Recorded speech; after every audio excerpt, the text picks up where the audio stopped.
Assalamualaikum warahmatullahi wabarakatuh. Waalaikumsalam warahmatullahi wabarakatuh. Alhamdulillahirabbil alamin. Wa bihi nasta'in ala umuridin waddin. Sayyidina wa maulana Muhammadin amma ba'du. Yang saya hormati Bapak Ibu, pertama-tama marilah kita panjatkan rasa puji syukur kita terhadap Allah Subhanahu wa taala yang telah mana pada kesempatan hari ini masih diberikan kenikmatan kesehatan sehingga bisa berkumpul dalam keadaan sehat walafiat. Amin.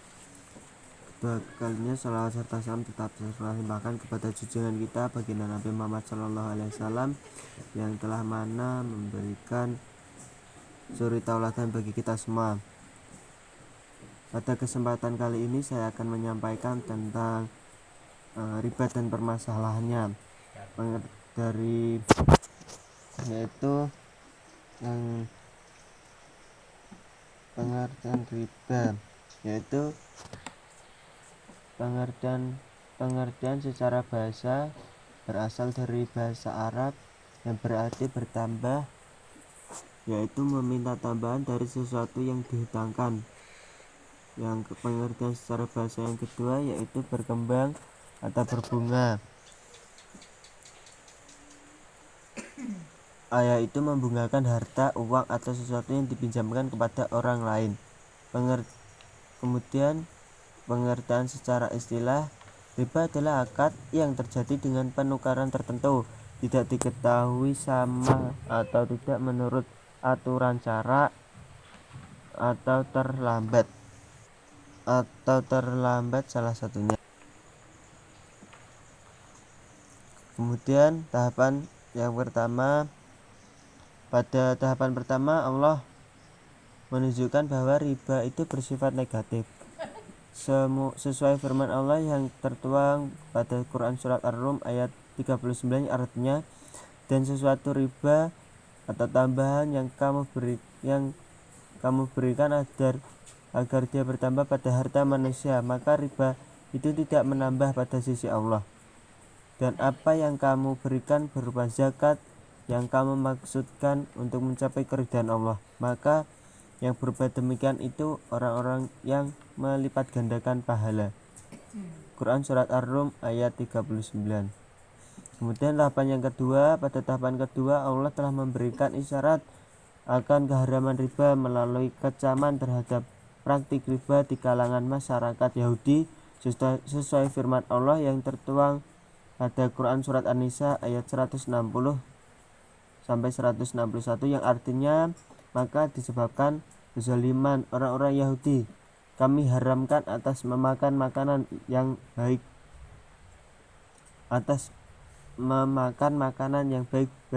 yang dahulunya dihalalkan bagi Allah, dan karena mereka banyak menghalangi manusia dari jalan Allah. Quran surat An-Nisa ayat 160. Dalam Quran surat An-Nisa ayat 161 yang artinya, dan disebabkan mereka memakan riba padahal sesungguhnya mereka telah dilarang daripadanya, dan karena mereka memakan harta benda yang dengan jalan yang batil, kami telah menyediakan untuk orang-orang kafir di antara mereka itu siksa yang pedih. Quran surat An-Nisa ayat 161.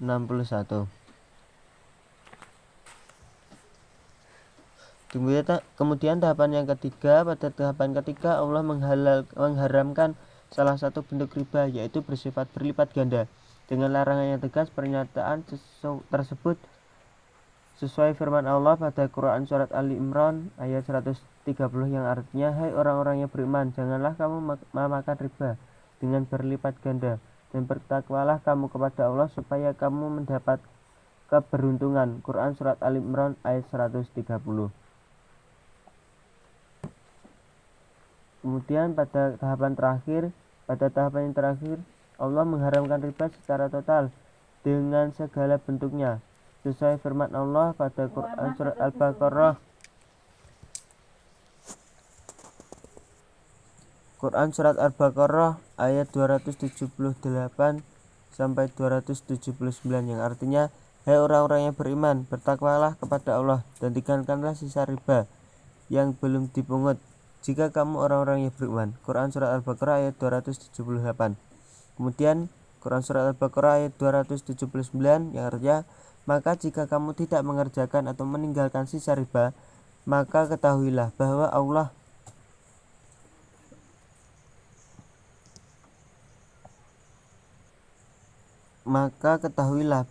dan Rasulnya akan memerangimu. Dan jika kamu bertobat dari pengambilan riba, maka bagimu pokok hartamu. Kamu tidak menganiaya dan tidak pula dianiaya. Quran Surat Al-Baqarah ayat 279. Dan jenis-jenis riba, yang pertama ada riba utang. Riba utang itu dibagi dua, yaitu riba dain, riba dalam pinjaman, dan riba jahiliyah.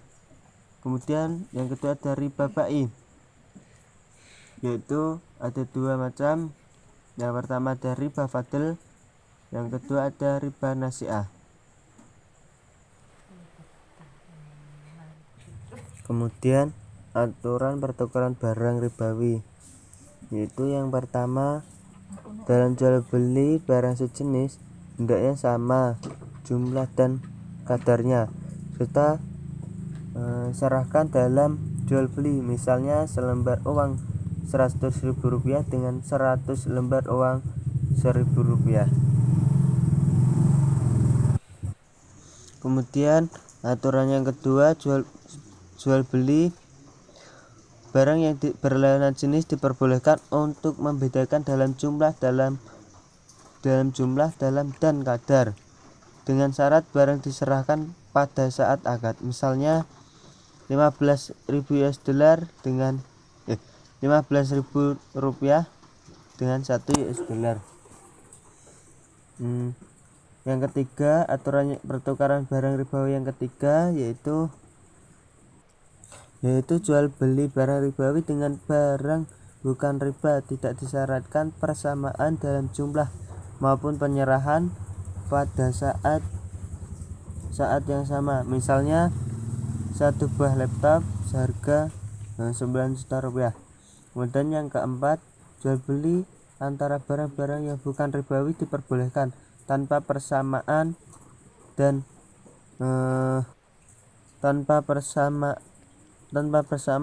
diserahkan pada waktu akad, misalnya kaos kaki dengan celana sama dengan kaos kaki, setara masih.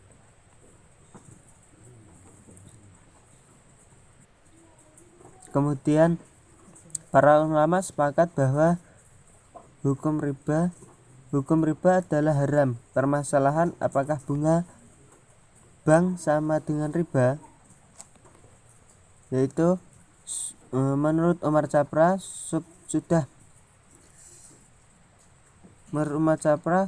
menjadi keputusan hampir seluruh ahli fikih di dunia bahwa bunga bank masuk dalam kategori riba.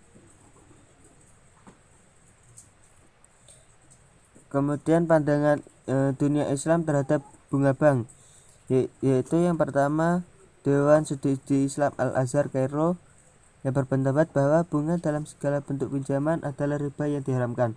Kemudian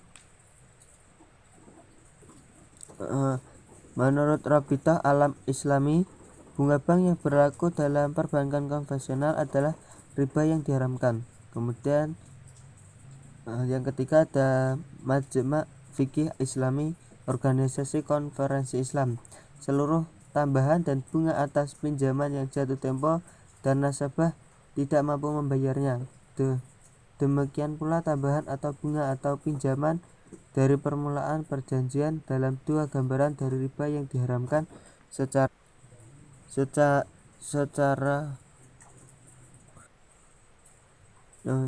syar'i. Kemudian pandangan ulama Islam terhadap bunga bank, yaitu menurut Nahdlatul Ulama, sebagian ulama mengatakan bunga sama dengan riba, sebagian lain mengatakan tidak sama, dan sebagian lain mengatakan syubhat. Pendapat yang kedua yang dikemukakan oleh Nahdlatul Ulama, rekomendasi agar pengurus besar Nahdlatul Ulama mendirikan Bank Islam Nahdlatul Ulama dengan sistem tanpa bunga seperti Bahtatul Masail, Munasbah Bandar Lampung. Kemudian menurut Muhammadiyah, bunga yang diberikan oleh bank-bank milik negara kepada nasabahnya atau sebaliknya yang selama ini berlaku termasuk perkara. Kemudian pendapat yang kedua yang dikemukakan oleh Muhammadiyah menyarankan kepada pemimpin pusat Muhammadiyah untuk mengusahakan terwujudnya konsepsi sistem perekonomian khususnya lembaga perbankan yang sesuai dengan kaidah Islam. Kemudian pandangan ulama Islam yang selanjutnya menurut Majelis Ulama Indonesia, yang pertama bunga bank sama dengan riba, yang kedua bunga bank tidak sama dengan riba, yang ketiga syubhat, MUI harus mendirikan bank alternatif. Kemudian menurut yang ketiga selanjutnya yang keempat, Lajnah Ulama Komisariat Fatwa se-Indonesia, yaitu dengan pendapat bahwa bunga bank sama dengan riba. Selanjutnya berbagai pandangan tentang bunga. Yang pertama, boleh mengambil bunga karena darurat atau membedakan keinginan dan kebutuhan.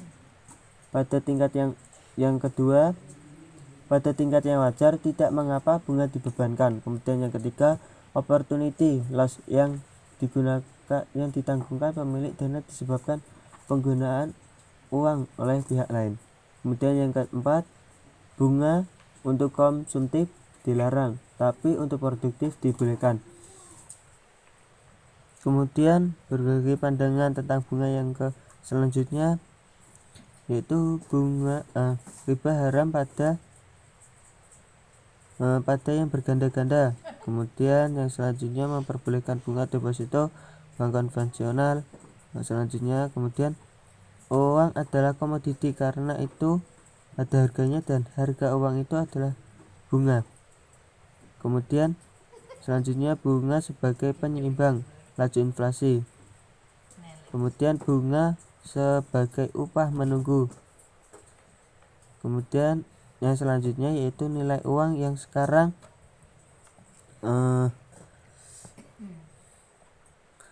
yang terakhir, nilai uang sekarang lebih besar daripada nilai uang pada masa depan. Mungkin itu yang biasa saya sampaikan. Kurang billahi taufik walhidayah wa ridha wa inayah. Wassalamualaikum warahmatullahi wabarakatuh. Waalaikumsalam warahmatullahi wabarakatuh.